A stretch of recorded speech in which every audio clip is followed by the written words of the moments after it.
The more viewership I have, that's good.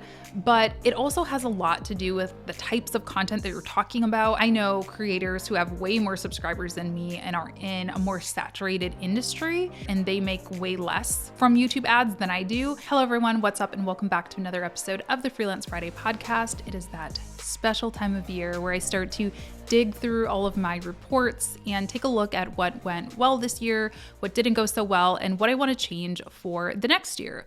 So in today's episode, I'm going to be breaking down my revenue streams, talking about what percentage of my income or my total revenue each stream represents, and whether or not I plan to grow it for next year, change anything with it, and so on. Before we hop in, some people get a little bit weird. Some people love it. Some people hate it when I talk about revenue, money, dollars, income, anything like that. So a couple of quick disclaimers. Number one, I am not a mathematician. I am not an accountant. I am not a tax person. So there may be some discrepancies in some of these numbers. My accounting team has all of my most up-to-date, most accurate numbers, and they report every single cent that I make through any account. So just want to put that out there. And second disclaimer is that these are not totally up to date. I'm recording this in early December, so there still is some work to be done. So the final numbers may be a little bit different. And then my third disclaimer, and probably the biggest one, is if you're watching this or listening to this to hear, full numbers and breakdowns of exactly what the business made this year, you're going to be disappointed because that's just not something I am comfortable sharing. I know that there is a big push for transparency and showing people what is possible for good, bad, ugly. And I do think that is important, but I think being able to share complete transparency with financials safely is a privilege. I don't personally feel safe doing that. So please respect that. And let's move on if you're still interested. Okay, so I also want to say that when I first started freelancing full-time, this was one of the biggest things that prevented me from diving in sooner. Is I was just nervous that I wasn't going to make the money, right? I'm sure a lot of you watching who are maybe side hustling or thinking about starting an online business can relate. I felt like, okay, I only have this one skill set and there's only one thing I can do to make this money. If that doesn't work out, I'm screwed, basically. And what I hope this episode does is help you understand that there are a lot of possibilities. There are a lot of different ways to make revenue for your business. If one thing isn't working or isn't serving you or isn't serving your clients, you can always pivot to something else. This is definitely a great illustration of that, because if you go back and check out last year's episode, you'll see these numbers are quite different. So let's hop in. I'm going to go smallest to largest this time. I usually go the reverse. We'll start with two that I actually don't have accurate numbers for. Again, my accounting team does. They know the data on it. I have like a really quick at-a-glance spreadsheet that I use to just track like daily receipts. And these two are actually so small that they don't even make it on there. The first might be surprising to some of you, but it's the Freelance Friday Club. It is my membership group. So this is something I launched about 2 years ago, a year and a half ago. It's basically an accountability group. We get on mastermind calls every other week with one another. We have kind of a group forum where we all chat. I check in on it every single day and answer questions, review people's websites, like just do a lot of sort of group coaching in that community. And I love it. I've met so many amazing people in there and it's just a lot of fun. But with that said, it is not a revenue generator for me. And I actually made a tough decision to pause enrollment on it. So everybody who's in it still has access to it. We're fulfilling our promise to them. Everything is going to be going as normal for 2022, but we're not accepting new members right now because I think I need to figure out what I want to do with that. I think that we either are going to need to raise the rate, again, not for existing members, but for new members, we're going to need to raise the rate to make it financially doable, or we're going to need to actually go through like a proper launch for it, which is something that I never really did. I never really launched it. It just kind of like popped up one day. I wouldn't say it's a failure because again, I've had amazing connections. A lot of people who join that group do end up going on to take a course or work with me one-on-one for coaching when I was doing that. So it's not like it has no value, but I do need to figure out a better strategy for it, I'll be honest. Second smallest revenue stream is affiliate income.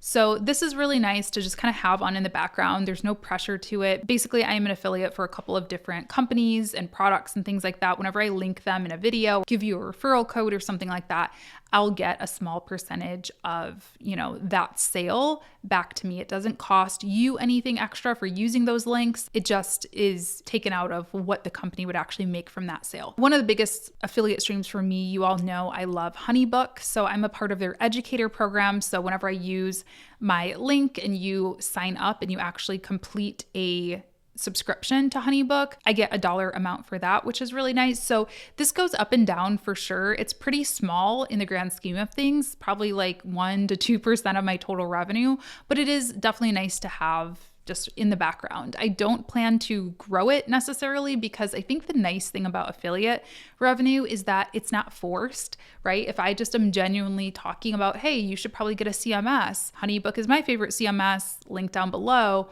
versus me having to be like, oh, I need to make, a couple $100 today. Let me make a video about HoneyBook, even if that's not genuine to me. So I don't plan to grow it. It's just something that's there. Number 3 is coaching. Coaching represented about 4% of my revenue this year, which sounds really small when I say it out loud, but I only coached for a couple of months actually. January, I think I burned myself out, to be honest, because my January this year was just a whirlwind of discovery calls, of onboarding sessions, of one-on-one coaching. And I want to be clear, I love one-on-one coaching. I love everybody that I worked with over these past few years as a one-on-one coach. Seriously, some of my favorite people that I've ever met on the internet. But it is a lot of work for sure. And I definitely think I burnt myself out on it. I really stopped doing one-on-one coaching in the weeks leading up to my wedding in May.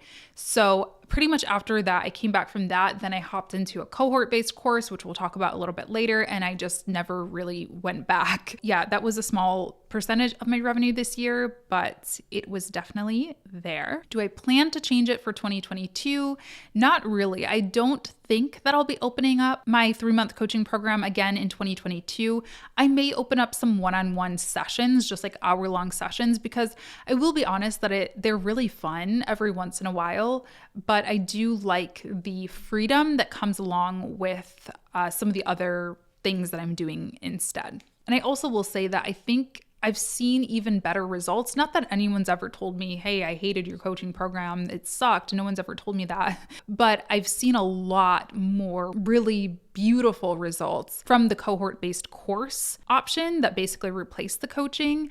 I've just seen a lot more tangible success. I think it's due to a lot of different things. I think it's due to community. I think it's due to just having a more organized structure for it. That might just be my area of expertise. I'm just better at teaching in that way. No plans to really bring coaching back. Number 4 is one that has grown quite a bit, if I am not mistaken, and that is brand deals at 8.5% of total revenue. This year, one of the big staffing changes that I made was I hired a partnerships manager to help me manage some of these potential brand deals. This is something that I've notoriously been pretty back and forth on my opinion about. I worked with a partnerships manager when I first kind of started my YouTube career, if you will, and I felt like they were very predatory. They took advantage of me. They did nothing to help me at all. And I kind of got a bad taste in my mouth about partnership managers. But last year, 2020, I was seeing a lot more requests for me to work on sponsored content, sponsored videos, and sponsored Instagram posts.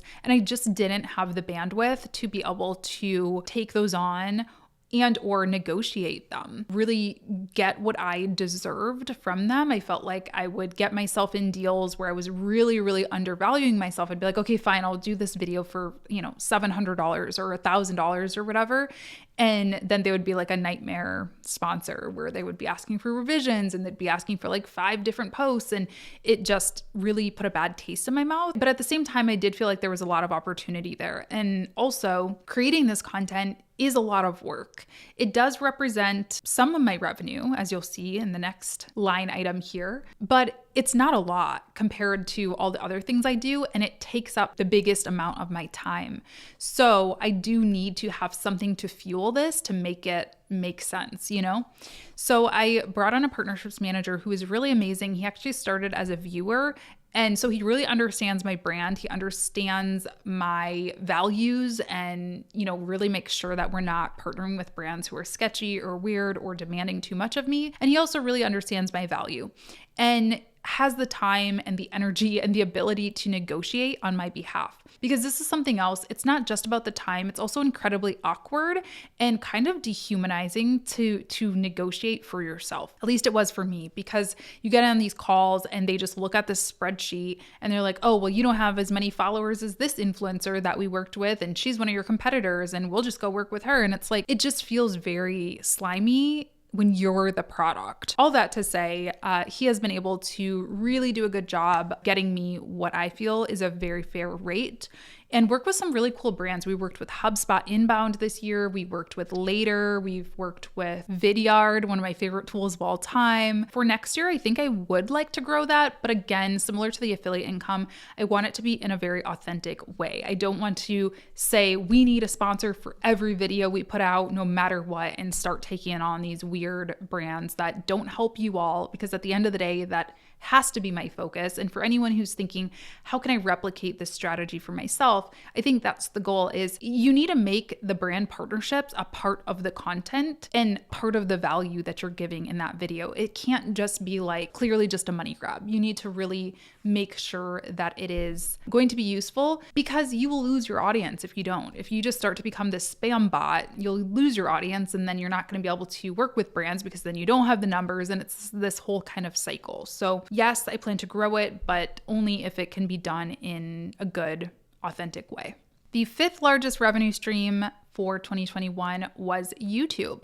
So I am a part of YouTube's partner program. So I get paid for ads that run across my videos and on the sidebar of my videos and things like that.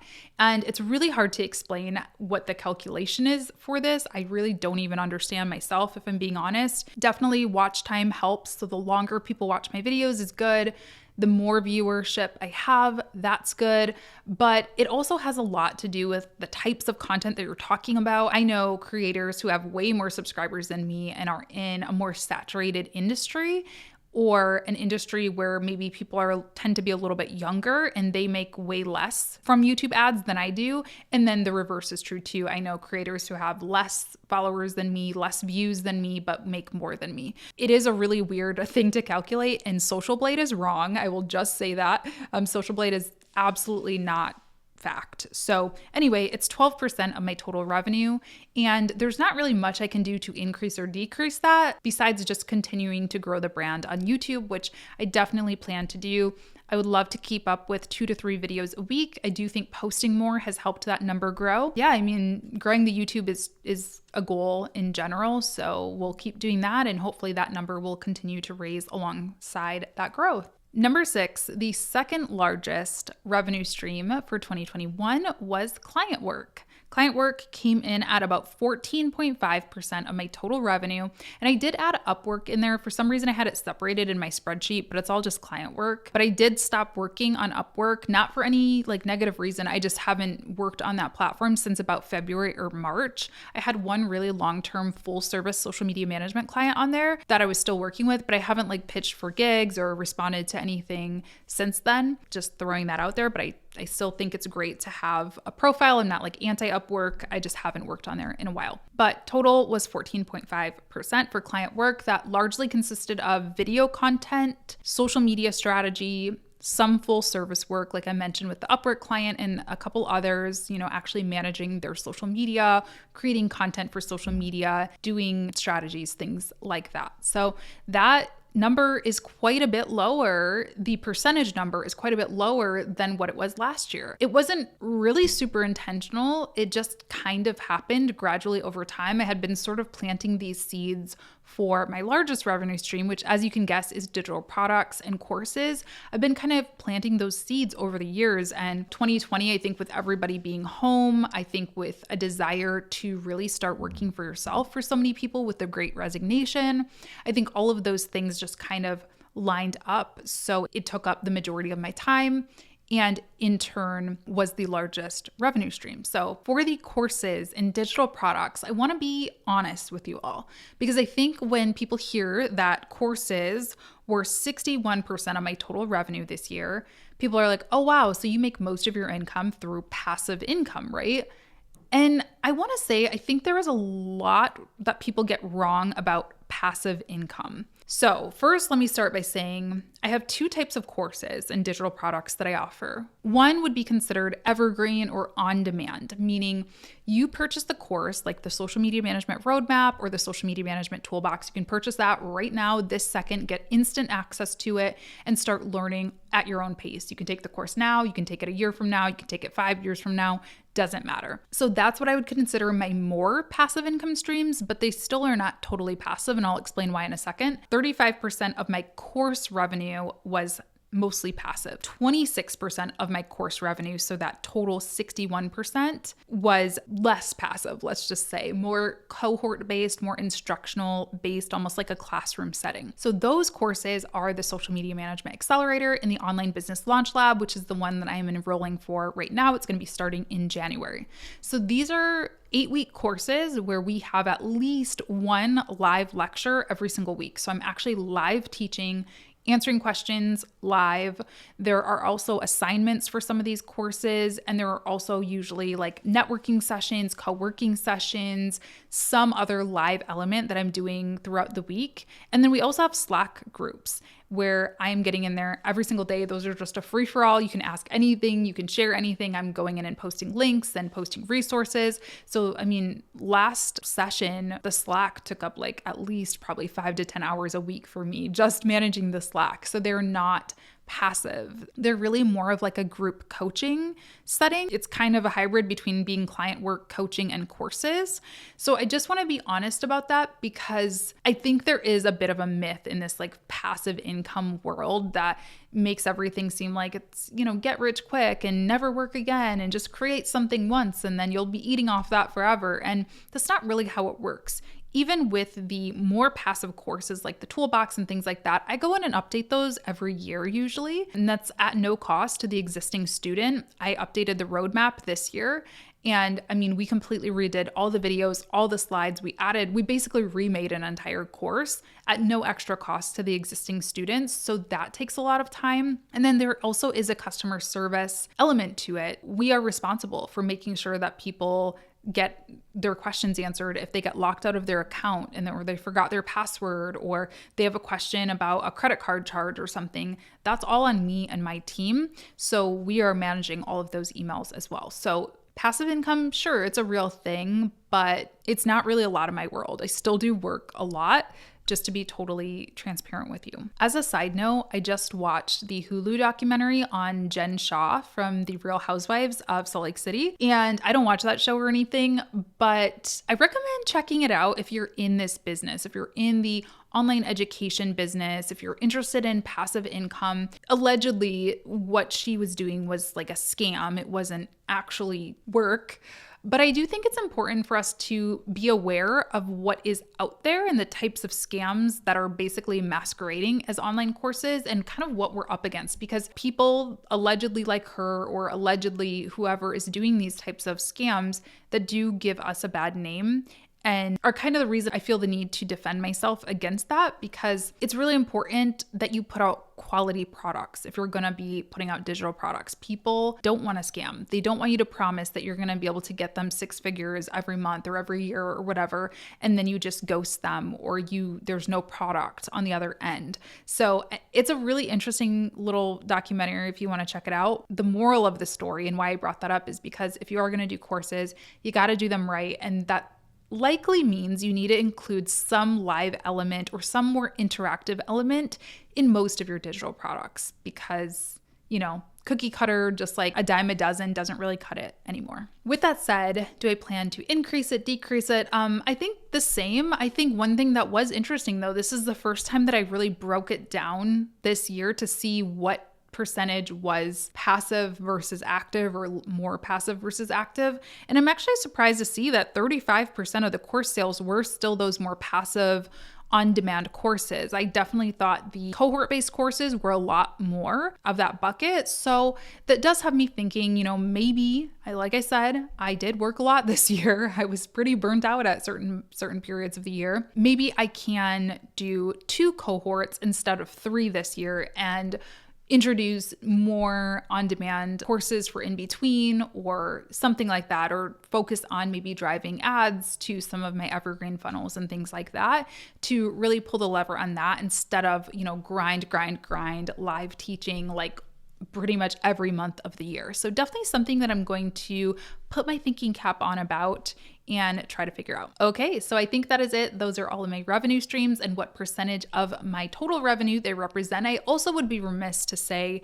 that revenue does not mean what I get in my pocket. I do work with some amazing people, and this wasn't always the case. Last year, I was working almost 100% solo with just a little bit of freelance help. This year, I have an operations manager who is responsible for a lot of the online course stuff. She's really helped raise that revenue number up. So I'm very grateful to her for all the email support, the customer support involved with that, helping coordinate with guest instructors and, things like that. So super, super helpful. Also, I already mentioned my partnerships manager with the partnerships. That one is pretty obvious, but also I brought on a video editor this year. She doesn't do all my videos, but she does some of my videos, and that definitely helps with being able to put out more content to raise that YouTube revenue number, and also maybe with some of the sponsorship money as well, because I'm able to take on more sponsorships and get those out appropriately. I also recently hired a copywriter who helps with some of the scripts for some of my videos. Again, not all of my videos are scripted, but when I need that support, and some other landing pages and things like that. So the reason I bring that up isn't because you can't do it alone, because I have done it 100% on my own for many years, but if you see these numbers changing, if you look back at the last episode from last year and you say, oh, wow, these numbers changed a lot, you will see it's largely due to the investments I've made in people and in my team. And that just because the revenue number is higher than last year doesn't mean I'm pocketing more of that money, if that makes sense.